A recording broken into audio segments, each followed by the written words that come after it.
Ya annabi ya murshidi ya habibi mai gidan kowa, ya annabu mai gidan kowa, ya annabu mai gidan kowa, ya annabu mai gidan kowa. Da duk tunanina masanin sirri na kalbina, na ƙudurce can cikin raina kai kadai ne ke yi wa kowa. Kai salati gun masoyina tsarkakakke dan amina, Allah ya yi nasa gatana da sahabu iyayen kowa, ya annabu mai gidan kowa. Daga kan manyan masoyansa Shak Abdul Qadiri nasa, daga Shak Tijjani jikansa sana kaula baban kowa. Assalamu alaika ya kanzi, kyauta daga al'azizi, godiyar Allah cikin taksi da samun ka uban Qurayshawa, ya annabu mai gidan kowa. Aka ta cikin nubuwarka, yawan baiwarka ba tamka, mu'jizarka na ji ba shakka, ta saka makiya maucewa. Annabu mai waraka ga mai cuta, take yanke anan ka ɗauke ta, bayan ido na ji karabar kyauta, na yi mamaki da karawa, ya annabu mai gidan kowa.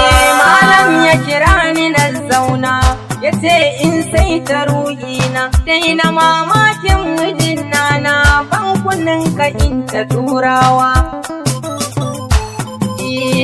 Kyauta ya baiwa kaddada, ida sai cire a ran uda, ya sa hannunsa ya maida, ya zauna ya fi na kowa, ya annabu mai gidan kowa. Ummu mabadin ma akuyar ta tana da rama, ya saka hannu na alfarma, ya shafi hantsar ta kawowa.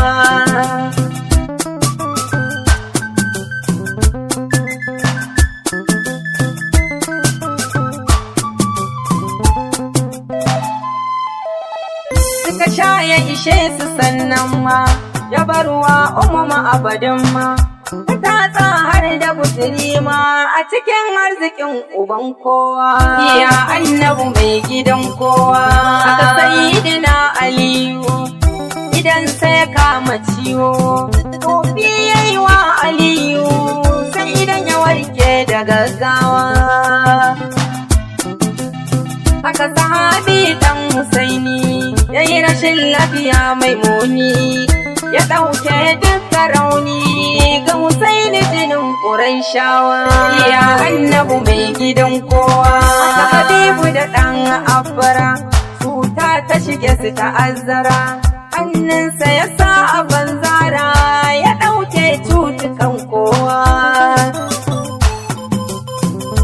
Muji ɗan Jabir shi ma ya mutu har lahira shi ma, annabi ya sa'alci mai girma, Allah kaliki ruhin kowa, ya annabu mai gidan kowa. Da ya mai damar ruhin nan, kuma dama kwai kunyar nan a tsakaninsa da annabin nan, kuma ruhin yayi dawowa. Sayyidina Abubakar ya ci sanda macijiya ta ci, ce shi annabu na bacci, da ya farka ya magancewa, ya annabu mai gidan kowa. Ɓangaren kyauta ta aljanna da ya baiwa irin su Usmana, kumin uzuri zan zana a tafiyin waƙar uban kowa. Suna na Jamilu mai hada, mai abubuwan ɗasar raja, Allah ka tsare mu duk danja, saboda isar uban kowa, ya annabu mai gidan kowa. Allah jalabi nake roƙo, haɗa da fa'inka mai danko, kai mana arzikinka mai maiko, mu hidimta wa ɗan Qurayshawa. Annabi zai bar farko a ceton nan, da za ka yi wa masoyan nan, ga umma da ubana nan, muna san Amel Asset.